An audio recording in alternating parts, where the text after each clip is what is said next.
What has happened is in the divorce, the ugly finger of blame has come out. Dad, you were never at my house. I'm sorry, I had 4 wives. I was at your house though, because the other wife was complaining that I was at your house. For me now, my prayer was just like, save me and Robyn. This season is really not impressing anyone, is it? It's just a never-ending cycle of info we already know, mixed in with some old photos and memories. Talk about a snooze fest. Let's break it down. Christine is happily married now. Meanwhile, Janelle is living it up in North Carolina, running a family food forest farm with Maddie, where their merch flies off the shelves daily. Who knew farming could be so trendy?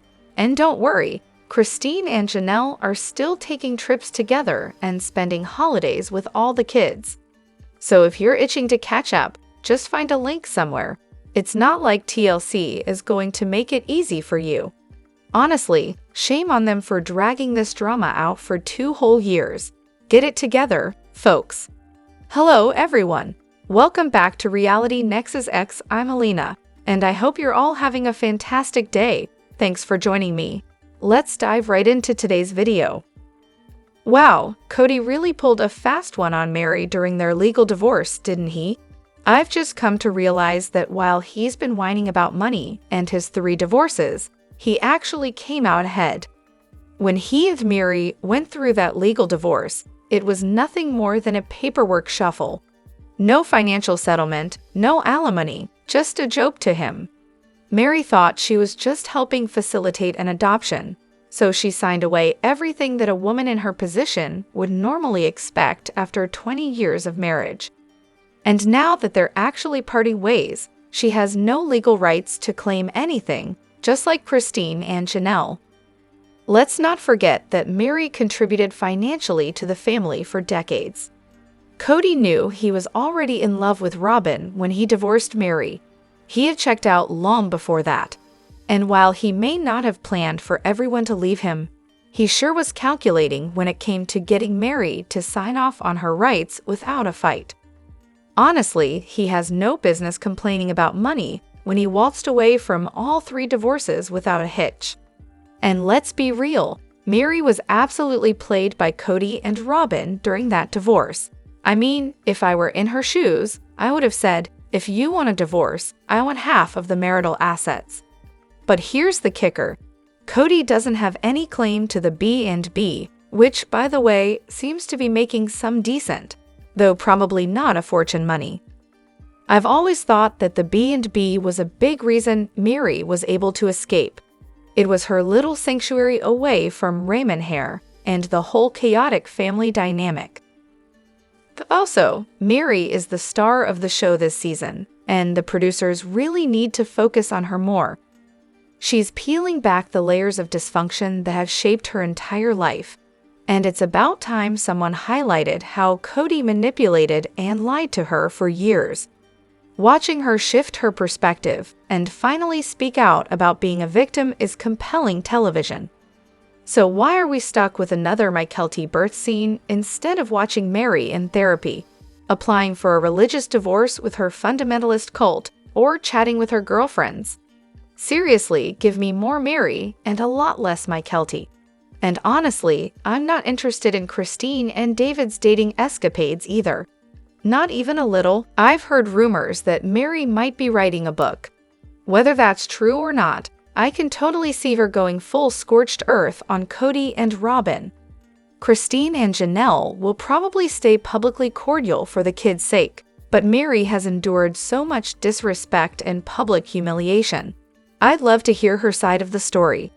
Meri deserves her fans. Sure, she can be a bit dramatic at times, but she's fundamentally a good person who has sacrificed a lot to hold this family together, even when the system has brought her so much heartache. It's time for her voice to be heard. So I just had Sister Wives Season 19 Episode 1 playing in the background, and once again, I caught KODY spouting the charming phrase, "The house the family bought Christine." Can we just take a moment to appreciate how infuriating that statement is? He's referring to Christine signing over her plot on Koyo Pass and keeping the equity from selling her house in Flagstaff as if they did her a favor.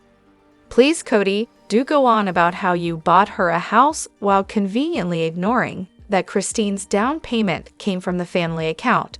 But she's the one who actually paid the mortgage every month with her own hard-earned cash. Definitely not a dime from Mr. Generosity over there. And then there's Janelle, who cashed out her $401k so Robyn could waltz into the McMansion of her dreams. When Janelle asked to have her name on it, what did KODY say? "Oh no, dear, we need to preserve Robyn's precious estate." Excuse me, what? That should have been the biggest red flag ever. At that point, KODY had practically ghosted his own kids, and somehow Janelle was totally fine with handing over her money. Her $401k, no less. It's mind-blowing how he always seems to get his way, along with Robyn, the ultimate professional grifters.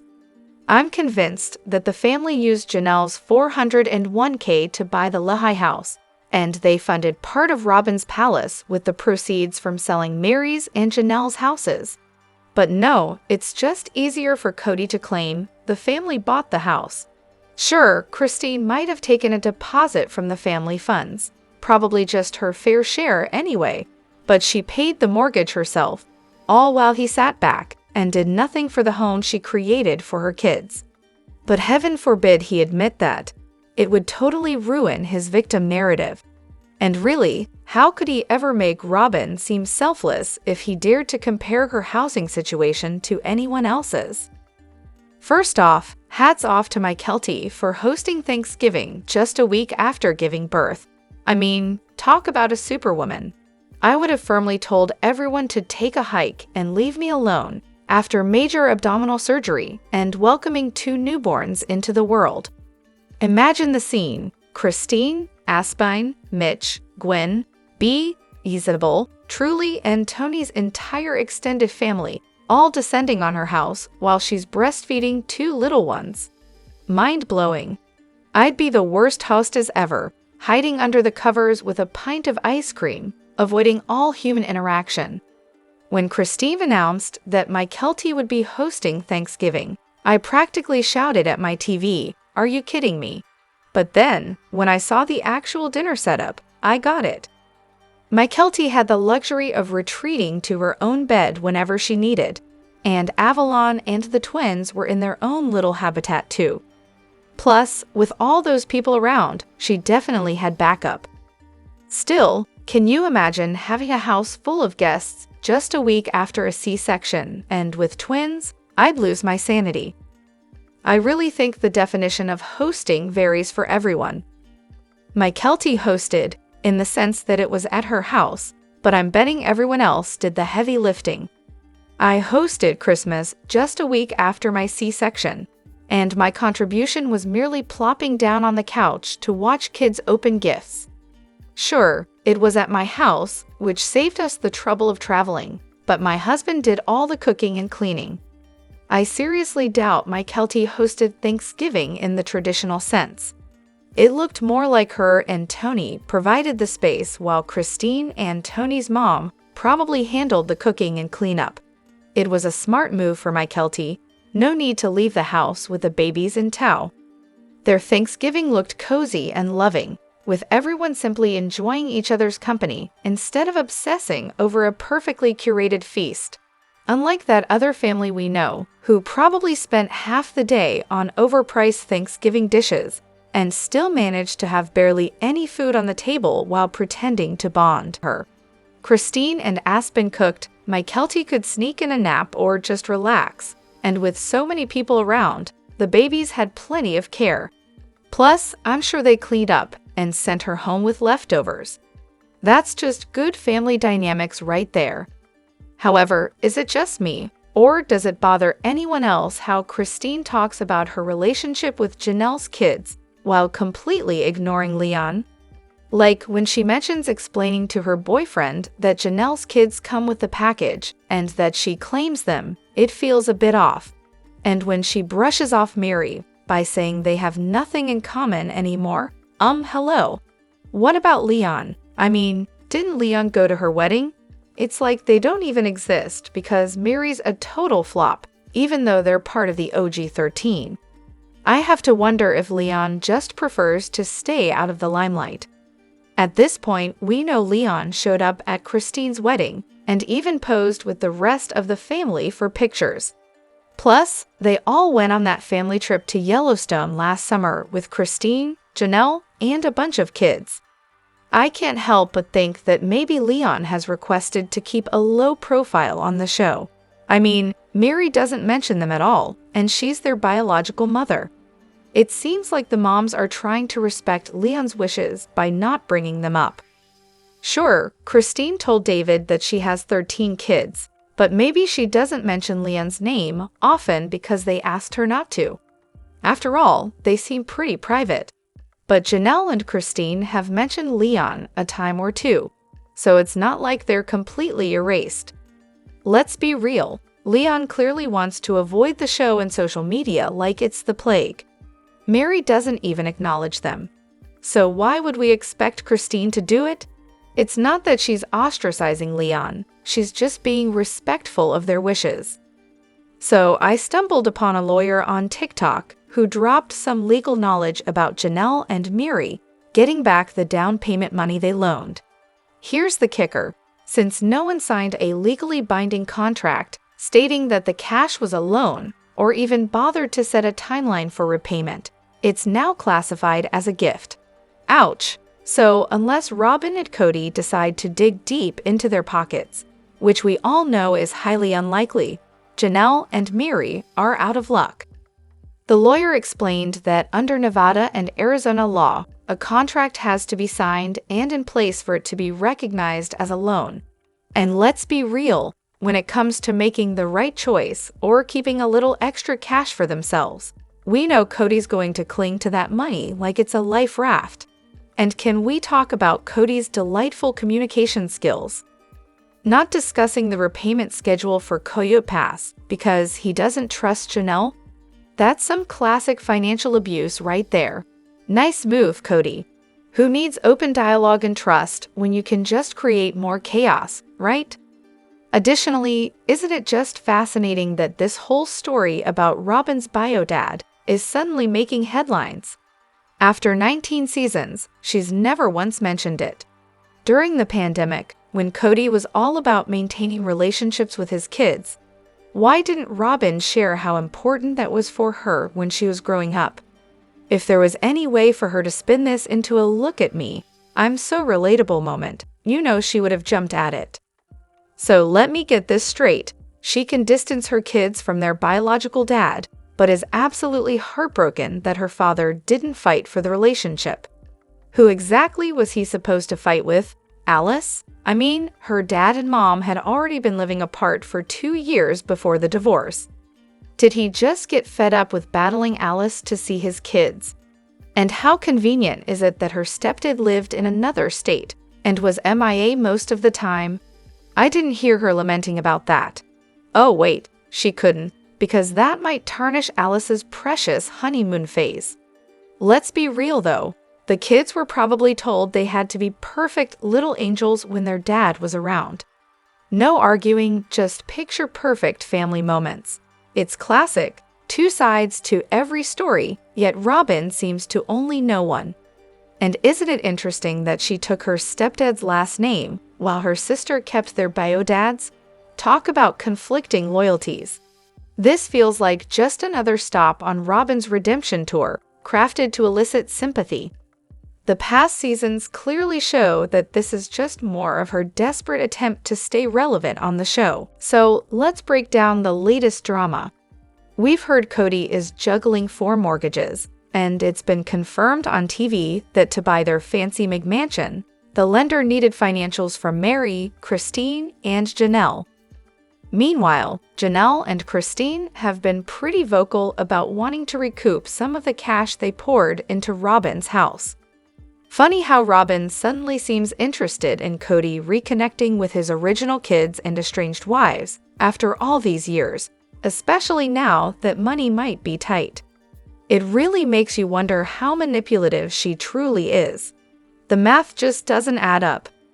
Oh, and it gets juicier. The house has recently been taken off the market after Christine filed an injunction to prevent the sale. Now that should be a fun saga to watch unfold. I can only hope KODY and Robyn end up living in a trailer while Janelle enjoys her sprawling land in North Carolina. Now, I hadn't heard about those financials being needed for the McMansion purchase either. If that's true, it could mean they have a legitimate claim. Christine legally stopping the sale is definitely a glimmer of hope. But let's be real. After all the awful things KODY has said about his family, especially Christine, his primary concern seems to be money and assets. He's all about protecting what he's already taken and seeing if there's anything else he can snatch up. And just to clarify, we don't actually know that KODY and Robyn can't afford the McMansion or why they listed it for sale. As for KODY being on 4 mortgages, that's a bit of a stretch. The 4 include Robyn's house, Christine's house, and the 2 Coyote Pass lot loans. 3 of those have been paid off, and the other has been significantly reduced by about $140,000. I don't recall them ever stating that they needed the OG3's financials for the McMansion mortgage. They're not even listed on the deed or mortgage, nor are they legally tied to KODY and Robyn, so why would they need those financials? They might have wanted them for Coyote Pass, but not for the McMansion. And about Christine filing an injunction to stop the sale of the house, do we have proof of that, or is it just internet gossip? Sure, she filed for child support, but I haven't seen any solid sources confirming an injunction. Anyone got the receipts? So KODY is all upset because Gabe didn't respond to his text. Newsflash, KODY. That's how young adults operate. My son pulls the same stunt. Sometimes he just doesn't feel like responding. Welcome to the club. I wouldn't be surprised if KODY's text to Gabe had some sort of underlying issue that KODY is too clueless to pick up on. I mean, I've got a dad who ghosted us for a new family, and the only time I hear from him is when he sends me a WhatsApp photo of his new daughter while he's gallivanting around the globe. He thinks he's sharing his fabulous life with me, but all it does is stab me in the gut. Honestly, I get so worked up when my parents don't text me back. Like, what could they possibly be doing that I'm not the center of their universe? I mean, come on, I'm an adult with 3 kids and 2 siblings, but clearly, I'm still the most important person in their lives, right? And let's not forget the timing here. This was right after Garrison passed away. Of course, Gabe didn't respond. When Gabe found Garrison in his apartment, KODY couldn't even be bothered to go with him. He just left Gabriel to face that horrific scene alone, while his mom was there to support him. I honestly hope Gabriel never speaks to KODY again. I hope none of the original 13, now down to 12, ever talks to him again. He's not just a terrible father, he's a terrible human being. And the episode just aired where KODY is down on the floor playing Jenga with the kids. And wow, I finally saw the moment everyone was talking about. Robyn gives him this epic evil death stare, followed by an eye roll, and then tries to cover it up with a little giggle. I was like, wow, this is a rare glimpse into what their everyday life must look like when the cameras aren't rolling. I mean, can you blame her? It's like she's trying to stifle her inner thoughts of, seriously? You're playing Jenga while the world is on fire. Classic Robyn, always trying to keep up appearances while clearly feeling some type of way. I can only imagine the dynamics behind closed doors. Also, Christine packed her bags and left KODY, moving to Utah in August or September of 2021. Fast forward to early December 2021, and Janelle and KODY are in the middle of their blow-up. Then, by early fall 2022, Meri's having breakup talks. And don't forget that fake fight between KODY and Robyn around Thanksgiving 2022 about his lack of communication with the OG13. I just caught an interview with Christine and Janelle filmed in 2024, and guess what? KODY still isn't talking to his OG13. Seriously, what's his excuse now? During that staged fight with Robyn, he claimed he needed to process things. Dude, coronavirus was 4 years ago. The breakups happened 2 to 3 years ago. Drop the rock, KODY, and start talking to your kids. No one did you dirty. You ditched them. Honestly, I could never stay with a man who turned his back on his children. KODY is just salty because Christine left without being ostracized by his wives and kids. In their little world, that's the way it's supposed to go, right? This whole situation is just a blow to his ego. I'll admit, when the show first started, I thought KODY genuinely cared for the OG3 and the OG13. But Robyn, if you're reading this, just remember, if he could do this to them, he can absolutely do it to you and your kids too. KODY is trying to play the victim card, but let's get real. He's the one who divided the family and dragged Robyn into it. Robyn never should have joined the family. That was the beginning of the end for their family unit. After years with 3 wives, he suddenly decides to bring in a new one. Talk about a major shakeup. As that relationship blossomed, he dropped the ball on his other wives. It's crystal clear, Robyn is and always has been his top priority. Then came coronavirus, which brought its own special brand of chaos.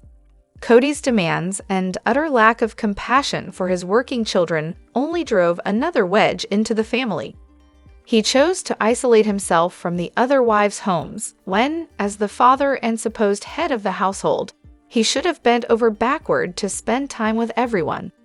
But that would mean actually putting in some effort, and we all know he wasn't about that life.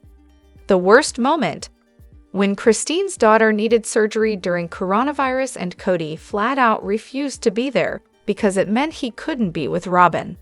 That's just despicable. That surgery was extensive and potentially life-changing, and he should have been there. Robyn is just an emotional burden, trailing behind KODY like a lost puppy, feeding his ego and creating unrealistic expectations for the other wives. The collapse of this family is totally KODY's fault. Most guys going through a midlife crisis might buy a new car or a boat, but KODY decided to add a needy woman to the mix, causing even more division. Genius move there, buddy. I'd love to hear your thoughts in the comments below. Do you agree or disagree with what we've discussed? If you enjoyed this video, please consider liking it, subscribing, and hitting the notification bell so you never miss an update. Thanks for watching.